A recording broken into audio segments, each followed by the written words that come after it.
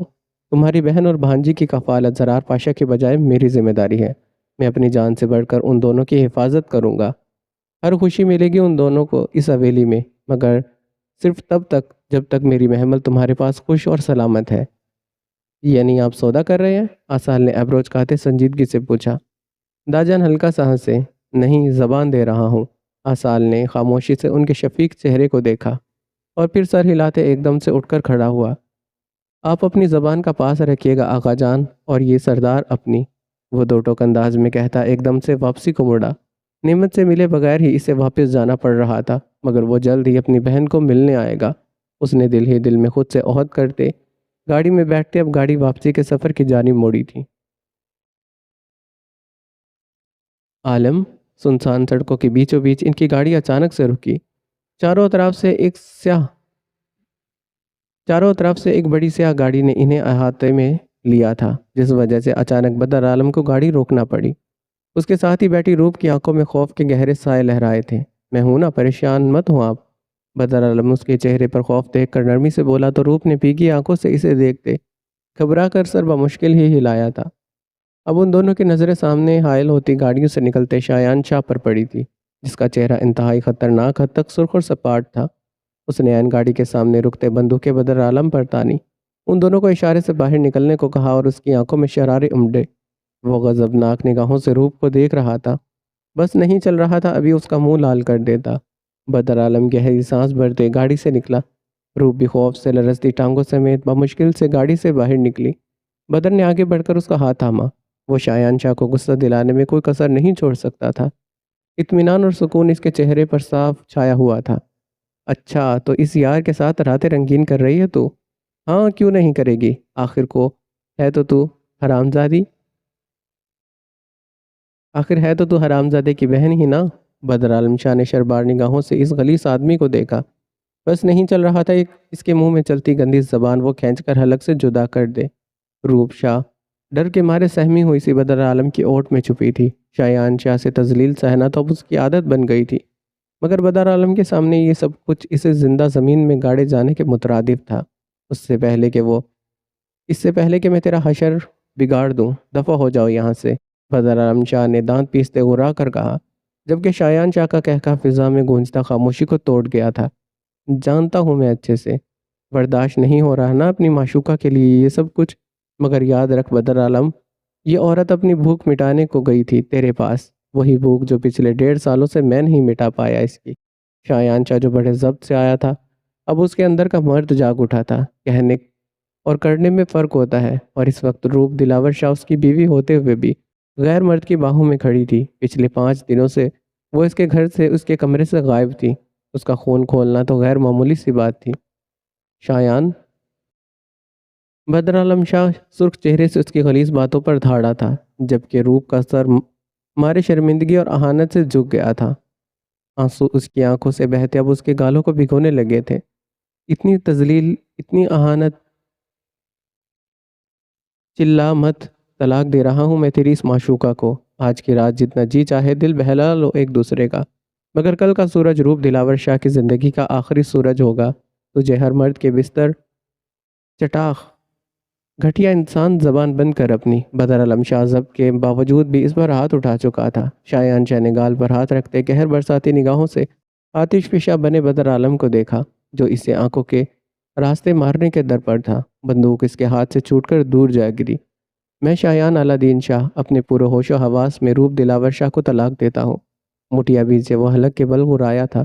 روپ بے ساختہ چیختی اس کی جانب بڑھی اور روتی بلکتی شایان کے آگے جھک گئی تھی۔ خدا کے لیے شایان مجھے رسوا مت کرے، بخدا میں پاک دامن ہوں، یوں نہ کرے میرے ساتھ۔ اس کے پیروں میں گری وہ آہو بکا پر اتری تھی۔ شایان نے صفاقی سے اسے پاؤں سے ٹھوکر ماری۔ اس سے پہلے کہ وہ گرتی، بدر عالم شاہ نے آگے بڑھتے سے کندھے سے جگڑتے اپنے ساتھ لگایا تھا۔ طلاق دیتا ہوں، میں تمہیں طلاق دیتا ہوں۔ اب اس جرگے میں فیصلہ ہوگا روپ دلاور شاہ۔ وہ سرسراتے لہجے میں ایک تنفر بھری نگاہ روپ کے غشی سے بے ہوش ہوتے وجود پر ڈالے ہنسا تھا۔ بدر عالم شاہ نے بے جان ہوتی ٹانگوں سمیت بہت مشکل سے اپنی باہوں میں جھولتے روپ کے نازک وجود کو سینے میں پینچا تھا۔ وہ عجلت میں مڑ کر بھاگتے سے گاڑی کی پچھلی سیٹ پر ڈالے اب باہر نکلا تھا۔ دوسری طرف سے آتی آصال آغا شاہ کی گاڑی کو دیکھ کر وہ سکون سے مسکرایا، دل جلاتی مسکراہٹ۔ شایان شاہ اس کے چہرے کی مسکراہٹ پر نہ چاہتے ہوئے بھی ٹھٹک کر رکا تھا۔ بدر عالم شاہ نے دور سے گاڑی سے نکلتے آصال آغا شاہ کو دیکھا اور مبمزہ مسکرایا۔ آصال چلتے ہوئے ان دونوں کی جانب آیا۔ اس کی گاڑی کے پیچھے اسلحے سے لیس گارڈز کی گاڑیاں بھی آن رکی تھیں، جنہیں دیکھ کر شایان شاہ کا سانس خشک ہوا تھا۔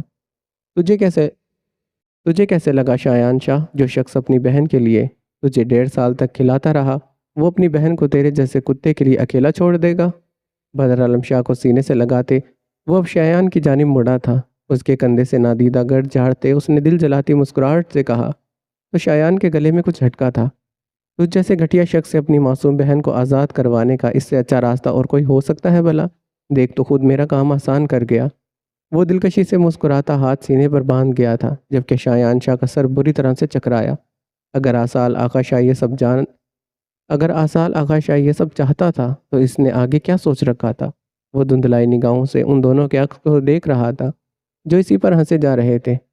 عالم، میری گاڑی میں آؤ تم، میں گڑیا کو گھر لے جاتا ہوں۔ آصال نے اس کا کندھا تھپتھپاتے نرمی سے کہا، جس پر شایان شاہ کو ایک نگاہ دیکھتے وہ آصال آغا کی گاڑی کی جانب بڑھا تھا، جبکہ شایان شاہ سن وجود سے وہیں سڑک کے بیچوں بیچ کھڑا رہ گیا۔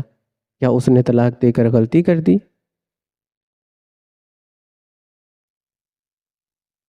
گہرا صدمہ لگا ہے انہیں۔ کوشش کریں کہ وہ جب اٹھے تو ان کا دل بہلائیں، کوئی ایسی بات نہ کریں جن سے انہیں تکلیف ہو۔ ڈاکٹر صاحبہ، کب تک ہوش آئے گا میری بچی کو؟ نفیسہ شاہ نے تڑپ کر روپ کے ماتھے کو چھوتے پوچھا تھا۔ سمینہ شاہ تو اکتاہٹ سے منہ بنائے ایک جانب کھڑی تھی۔ انہیں روپ، آصال آغا اور نعمت شاہ کسی میں کوئی دلچسپی نہیں تھی۔ اگر کسی میں دلچسپی تھی تو وہ اپنے اکلوتے بیٹے بدر عالم شاہ میں تھی۔ ان کی نظروں میں سردار بننے کا حق بدر عالم شاہ کو تھا، نہ کہ آصال آغا کو۔ صبح تک شاید ہوش آ جائے، آپ ان کے پاس رہیے گا، ڈاکٹر نے ہلکا سا مسکراتے کہا تو وہ سر ہاں میں ہلا گئی تھی۔ سمینہ شاہ ڈاکٹر کے پیچھے ہی کمرے سے باہر نکلی اور بدر عالم شاہ کے کمرے میں گئی، جو ٹاول سے بال خشک کرتے واش روم سے نکلا تھا۔ چہرہ انتہائی سرخ تھا۔ کہاں تھے آپ؟ وہ اس کے سنجیدہ چہرے کو دیکھتے نرمی سے پوچھنے لگی۔ اماں سائیں، شہر تھا، اور کہاں ہونا تھا مجھے، وہ سر جھٹک کر کہتے اپنی گہری سبز آنکھیں چرا گیا تھا۔ سمینہ شاہ نے گھور کر اپنے بیٹے کی چوڑی پشت کو دیکھا۔ آصال آغا شاہ اور روپ شاہ کے تو ویسے ہی آپ ملازم بنے پھرتے ہیں، کیا آپ بتا سکتے ہیں اب کیا ہو گیا ہے اس مہارانی کو؟ ان کے نفرت آمیز لہجے پر بالوں کو برش کرتے بدر عالم شاہ کے ہاتھ ایک پل کو تھمے تھے۔ اماں سائیں، خدا را ایسا مت کہا کریں، وہ تڑک کر کہتا ان کٹیلی نگاہوں کا رخ اپنے چہرے پر پاتے نگاہیں پھیر گیا تھا۔ کیوں؟ آپ کو اس بانجھ سے اتنی ہمدردی کیوں ہے؟ کوئی خاص وجہ ہے عالم؟ ان کے لہجے میں نفرت ہی نفرت تھی روپ شاہ کے لیے۔ وہ سالوں پہلے بیٹے کی آنکھوں میں اس لڑکی کے لیے پسندیدگی بھاپ گئی تھی، مگر انہیں آصال آغا شاہ اور اس کی بہنیں ایک آنکھ نہیں بھاتی تھی، تو پھر کیسے وہ اپنا اکلوتا بیٹا ان کے حوالے کر کے حویلی پر انہی کا راج قائم کر دیتی؟ اماں سائیں، وہ بانجھ نہیں ہے، آپ پلیز ایسے الفاظ مت کہا کریں ان کے لیے۔ اس کی حسین آنکھیں حد درجہ سرخ ہوئی تھی۔ کوئی بھی اس کے چہرے کی تکلیف سے اندازہ لگا سکتا تھا کہ روپ دلاور شاہ اس کے لیے کیا اہمیت رکھتی ہے۔ عالم، میں بتا رہی ہوں، دور رہیں اس لڑکی سے۔ وہ پھر سے اس حویلی میں آن دھمکی ہے تم پر ڈورے ڈالنے کو، خبردار جو تم اس کے آس پاس بھی بھٹکے۔ اصیلی نگاہوں سے اس کو دیکھتے وہ حکمی انداز میں کہتی کمرے سے نکل گئی تھی۔ بدر عالم شاہ نے لب بھینچ ڈالے، اب انہیں کیا بتاتا، وہ محض اس حویلی میں ہی نہیں، اب کی بار وہ بدر عالم شاہ کے دل اور کمرے کی ملکہ بننے آئی تھی۔ روپ دلاور شاہ کا سوچتے ہی لبوں پر مبہم سی مسکان امٹی تھی۔ کبرٹ سے شرٹ نکالتے وہ عجلت میں پہنتا اب روپ کے کمرے کی جانب بڑھا تھا۔ ڈاکٹر شاید جا چکی تھی اور اب اسے اس کی حالت اپنی آنکھوں سے دیکھ کر اپنے جلتے دل کو سکون پہنچانا تھا۔